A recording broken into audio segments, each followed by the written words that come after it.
Кіраўнік краіны знік ды растварыўся ў паветры. Лукашенка, сыны і эліта сілавікоў тэрмінова пакінулі Беларусь. За 1000 кіламетраў ад краіны ён апынуўся нават у шпіталі. Юбілей сына быў сапсаваны, а Коля рыхтуецца ўзабрацца на трон. А тым часам у Беларусь адбылося ўварванне. Паветраную прастору парушыла авіяцыя з бел-чырвона-белай сімволікай.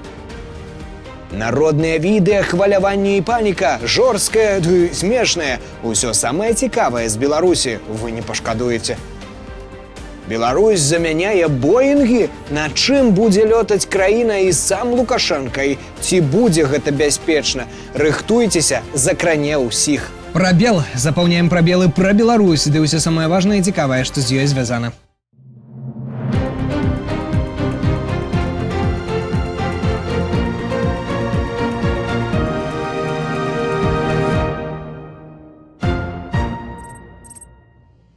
Казалі невыязны, падсанкцыйны ды ізаляваны. А Лукашенка тым часам ужо адправіўся ў вялікае паўднёвае турнэ ды праехаў палову экватара.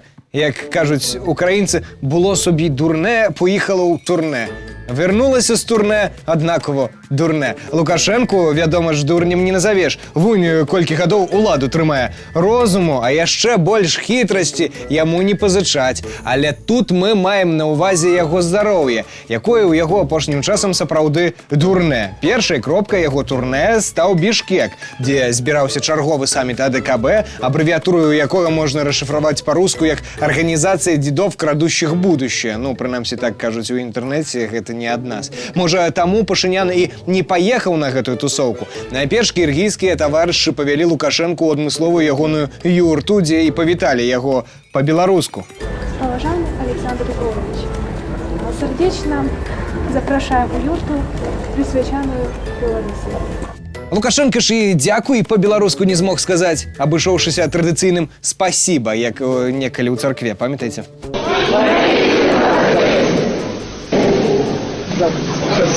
А Путін там нават нешта пабрынчаў на камузе, кшталту «одна палка, два струна, я хозяин, вся страна». Яму б ды балалайку. Лукашенка ж да ўсяго яшчэ і музыка. Адразу пачуў, што інструмент не настроены. А так Пуціна з балалайкай ды Лукашенку на баяне, які б дуэт атрымаўся. Жду, что ты придешь, а быть может нет. Стоит мне тебя увидеть, Менавіта з Пуціным ён найперш сустрэўся. Даўно ж не бачыліся. Паабщались на нагах, як паведаміў Пул Первого, на каленцы, не? Праўда, ногі яму нешта адмаўлялись служыць. Цягаў іх, як не свае. Але добра, што на нагах, а не ў Пуціна на каленях, як было 5 гадоў таму. Памятаем гэты мем. Але пасля таго, як Лукашенка акрыяў, зараз з самім Трампам мае зносіны. Забыўся, што Пуціну тады наабяцаў у Сочы, а мы не забыліся. Глядзім. Друг познается в беде, я это искренне говорю.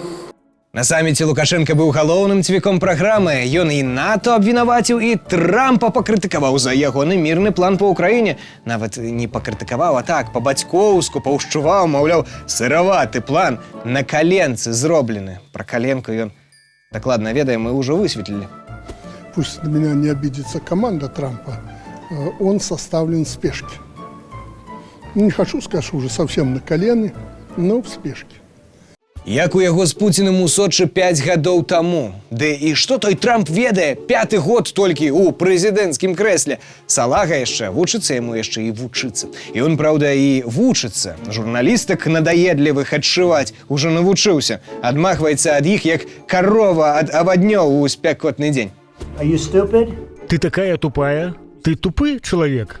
Дарэчы, Трамп ужо адмысловую гарэлку выпусціў. Трэба будзе наладзіць яе пастаўкі ў Расею, як спірт Роял на пачатку 90-х. Толькі 4-ю літару ў назве варта прыбраць, каб было дакладна. Выпіў і ўжо каля брамы святога Пятра. Пасля Лукашенка паляцеў у М'янму, да такога ж сябра-дыктатара. Варта ўжо Марксаў лозунг перарабіць на «Дыктатары ўсіх краін, яднайцеся!» Больш актуальна будзе. Там ён пастукаў у звон на ўдачу, здобрыў Буду, маўляў, буду кіраваць да самай смерці.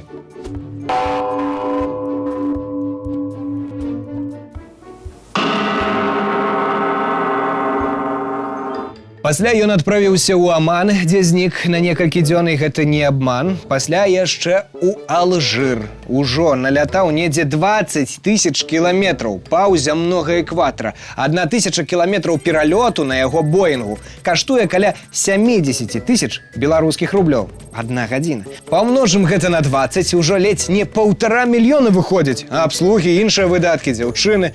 Ды і турне яшчэ далёка не скончылася. Ці накупіцца гэта беларусам? Грошкі-то з бюджэту, з падаткаў. Гэта ж толькі чаго карыснага можна было на іх купіць, зрабіць. Зрэшты, хутка ўсе гэтыя лукашэнкаўскія пералёты будуць куды танней, бо замест Боінга можна будзе браць свой уласны беларускі самалёт. Нарэшце паабяцалі стварыць. Учитывая, что этот рынок, фактически мы осваиваем с нуля, нету никакой базы, от которой мы могли бы оттолкнуться, цифры, если просто смотреть сухую статистику, выглядят, конечно, супер впечатляюще. Рост от 30% до 3 раз. Наша задача – это новые школы, новые компетенции, которые мы должны у себя в республике построить. И как бы такой вершиной, финальной, что ли, точкой нашего плана авиационного будет создание гражданского самолета полноценного в Беларуси уже где-то к 29-30 году. Пока сроки такие. То есть работа, в принципе, идет, я имею в виду пассовые, вы имеете в виду? Работа развернута большая. У Бішкеку Лукашенко заявіў журналістам, што Еўропа вайну не выйграе нават, хай і не напружваецца. Дело в том, что они не хотят этого мира, только не понимают, зачем им война. Они ее не выиграют. Говорят, англичане там не очень порядочную роль играют и заняли позицию. Думаю, поумнеют. Але ж 4 месяцы таму на сустрэчы з Пуціним в Лааме Лукашенко заявіў, што калі Украіна тэрмінова не здасца 4 месяцы таму, то праз месяц-два ад яе нічога не застанецца. Маўляў, Расія ўсё разбурыць ды захопіць. Через несколько, там, месяц-полтора-два, не знаю, там вообще даже оборонительных сооружений не останется. Россияне все это потихонечку отгрызут, захватят и пойдут дальше, отвоюют. Вернут. Вернут, да. Вот, поэтому надо договариваться. Путін яго паправіў. Не чужое захопліваем, а сваё вяртаем. Але прайшло 4 месяцы, а воз, дакладней фронт, і зараз на месцы. Путін тым часам захоплівае гарады, якія не існуюць. Глядзім. В Комсомольске внутри города идут боевые действия. Лукашенко і Пуціна слухаць сябе не паважаць. Ён яшчэ перад пачаткам вайны казаў прапагандысту Салавёву, што за тыдзень яны з Пуціним дойдуць да Ла-Манша, пакуль НАТО толькі патыліцу чухаць будзе. Пока они там развернутся и перешлют сюда какие-то войска, мы уже будем стоять у Ла-Манш. И к нам через Ла-Манш переплывет на шхуне этот потлатый наш друг и скажет: ребята, они это знают. Некалі нябожчык Жырыноўскі таксама марыў пра тое, што рускі салдат памые боты ў Індыйскім акеане. У меня была такая аллегория, чтобы воды Индийского океана омыли сапоги русского солдата. Не атрымалася ў яго, а вось у Лукашэнкі можа атрымацца. Ён перацёр там з аманскім султанам і арэндуе ў Амана колькі сот гектараў зямлі на ўзбярэжжы Індыйскага акеану. Так што тут Лукашенко можа абставіць расейцаў. Дарэчы, пра Аман. Лукашенко хіба гэтую краіну любіць найбольш. Ці не праз тое, што Аман таксама падобна, але не столькі краіну, як яе дзяржаўны лад. Хоць ён некалі хваліў Гітлера за нямецкі парадак. Фашист был у власти. Идиот самый настоящий был у власти, который уничтожил столько народа. Но объединили нацию. Объединили путем жесткой власти на этом этапе. Результат вам дало. Поэтому не надо упрекать меня в том, что мы хотим иметь в Республике Беларусь серьезную, жесткую власть. Прабачце за заезжаную ўстаўку, проста гэта не старэючая класіка. Але не дзяржаўны лад нацысцкай Германіі, а менавіта султанская ўлада. Гэта якраз тое, што адпавядае яго ўяўленню пра дзяржаўнае ўладкаванне. Султан Амана з'яўляецца не толькі кіраўніком дзяржавы, але і ўзначальвае ўрад, ён верхоўны галоўнакамандуючы, міністр абароны, замежных спраў і фінансаў. Ён жа і прызначае астатніх міністраў, прычым яго пасада перадаецца па спадчыне. Сын цяперашняга султана з'яўляецца спадчынным прынцам. Усё як як Лукашенко і хоча, і жадае. А галоўнае, жанчыны там дачынення да палітыкі не маюць. Ну, мы ж памятаем, Канстытуцыя не пад жэншчыну. Іх роля задавальняць мужчын і падкрэсліваць іх магутнасць. Ідэальна да Лукашэнкі ўсё падыходзіць. А яшчэ Александр Лукашенко з султанам Хайтэмам бен Тарыкам Аль-Саідам амаль равеснікі. Праўда, цяперашні султан кіруе толькі 5 гадоў, але яго папярэднік кіраваў 50. Ды і штандар у султана вельмі ж падобны да лукашэнкаўскага. Адным словам, сапраўдныя браты. Як тут Лукашэнку не любіць такую краіну і не браць прыклад з яе дзяржаўнага ладу. Да слова, Лукашенко ў Амане знік, і яго хавалі 3 дні. Хавалі ў іншым сэнсе не тое, пра што вы падумалі. Парвалі 2 баяны. Беларусы жартавалі, што 71-гадовы дзядуля прапаў у гарэме ці зрабіў абразанне. Але ўсё куды прасцей. Самаабвешчанаму праводзілі іншую аперацыю, з якой яго і павіншаваў султан Амана.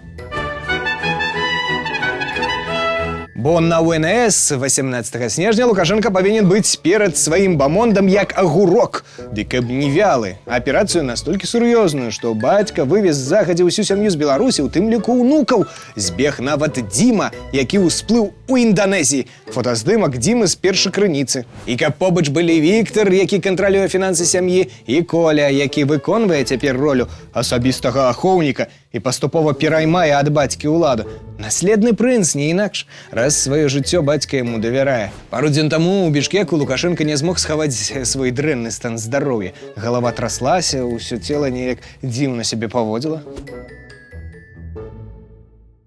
Таму і не дзіва, што адразу пасля прылёту ў Аман яго павезлі ў лякарню. Так кажуць. Віктару нават было не да 50годдзя, пад прыкрыццё святкавання якога і запланавалі гэтую сямейную паездачку. І гэтым разам усё было больш сур'ёзна, чым год таму. Але ж паставілі на ногі.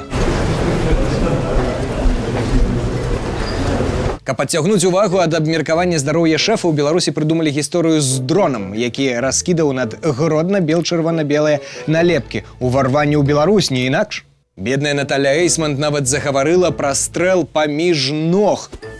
Но пока однажды выстрелив себе в ногу, сейчас они стреляют уже себе между ног. Што тут скажаш? Прафесійная дэфармацыя ў прэс-сакратаркі Лукашэнкі. Што ў галаве, то і на языку. Пакуль Эйсмонт непакоілася тым, што паміж ног, Лукашенка па ўсяму, відаць, займаўся сваімі нагамі. Бо пры адлёце з Амана ён хадзіў куды весялей, чым калі рашаў праблемы з Пуцінам у Бішкеку на нагах. Чаму ж ён не лечыўся дома, а паляцеў халера ведае куды? Няўжо лекары ў Беларусі такія дрэнныя? Пра гэта ў фельетоне з Дмітра Лупача. Вядома ж, беларускія лекары адны з найлепшых у свеце, але сваім кастаправам ён такую далікатную справу не даверыў бы. А раптам зробяць такі наркоз, што прачнецца Лукашенко толькі перад брамай, дзе яго сустрэне святы Пётр. Ворагаў сярод дактароў яго хапае, шмат каму паспеў насаліць. І хоць ён, як чорт ад ладану, шарахаецца да ўсяго беларуска, менталітэт нікуды не дзенеш. Не любіць он гэтых дактароў і не давяряе ім, як у народнай песні спяваецца. У бальніцы дактары вымуць душу без пары. Ды што яны ведаюць, гэтыя вучоныя дактары? Ён жа адзін за іх усіх разумнейшы. Вунь у 20-м годзе адзін не паддаўся агульным настроям і не ўвёў карантын у краіне. За што і цяпер папракнуў і вучоных, и Краніка асабіста. А где вы были, уважаемые друзья, когда началась так называемая пандемия? Когда чуть власть не свергли? Когда я вам говорил, ребята, надо идти вот в этом направлении. И ему говорил. Ён жа раіў тады лячыць людзей свежым паветрам, хоккеем, козачкамі ды трактарам. Люди на тракторе работают, никто не говорит про вирусы. Там трактор вылечит всех, поле всех лечит. І змагаўся з медыцынскімі маскамі, як інквізіцыя з ерасцю. Зачем же вы издеваетесь над людьми? У меня действительно ни один человек никогда не приходил в намордниках. Адным словом, трэба быць бліжэй да матухны прыроды. Чем ближе к натуре, тем лучше. Лекарств дорогих мы не употребляем. Человек простой, если умрет, то и так умрет. Если выздоровеет, то и так выживет. Ідэальная формула для простого народа. Хто выжыве, таму ўжо ніякая хвароба не страшная. А хто не выжыў, сам вінаваты. Ну, мы же просили. Ну, ему завтра 80 лет будет. Чего ты ходишь по этой улице, а тем более работаешь? Цікава, а сам ён будзе працаваць у 80, калі дажыве, вядома. Але па ўсім відаць, дажыць збіраецца. І пра народ не забываецца. Час ад часу павышае пенсійны ўзрост. Это там сбеглые плявурзгают за мяжи, что он про народ не думая. А он же клопочется, тому и узрост выходу на пенсию повышая. Каб народ от сквапности даўжэй жыў. Чаму от сквапности? Ды каб гроши от державы даўжэй атрымліваць. А вось у самого Лукашэнкі это можа і не атрымацца. Ездзіць па спякотных краінах, а ён спякоты не любіць. Раптам КПТ адкіне. Таму са сваім акружэннем ему варта разабрацца, каб большего туды не пасылалі. Хай пасылаюць Лукашэнку куды бліжэй. Змейцер Лупач, пробел. Поедешь венчаться, обрушится мост. Спяваецца ў вядомай расійскай песні пра маладога казака, што гуляў на Доне. А вось у Конга пешаходны мост абваліўся проста падчас адкрыцця. Пешая група людзей нават не дайшла да супрацьлеглага берага. Дарэчы, мост будавалі не нейкія там вясковыя лайдакі, а цэлая кампанія, што належыць прэзідэнту краіны. Але вось на цвіках рашылі зэканоміць. Праўда, ні прэзідэнт, ні яго жонка самі па мосце не пайшлі і яго не адчынялі, як Лукашенко нядаўна. Чаму ж так? Ой, не полезу я на эту страсть.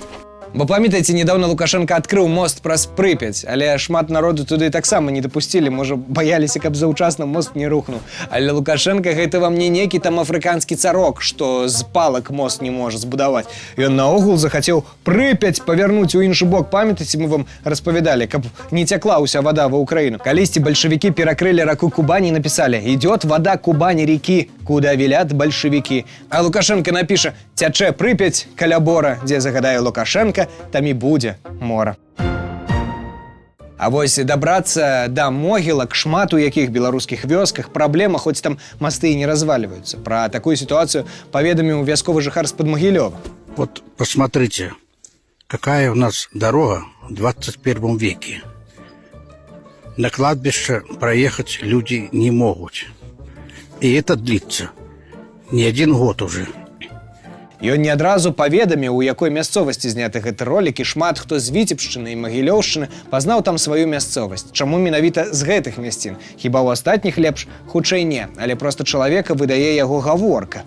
Буд возят, здесь, может быть, не увидно будет, возят в карьер, там он вдалеке. Высыпают сюда эти ямы. Никогда в жизни даже никто об этом не подумал. Ёсць такі анекдот, хваліцца адзін вясковы гаспадар іншаму.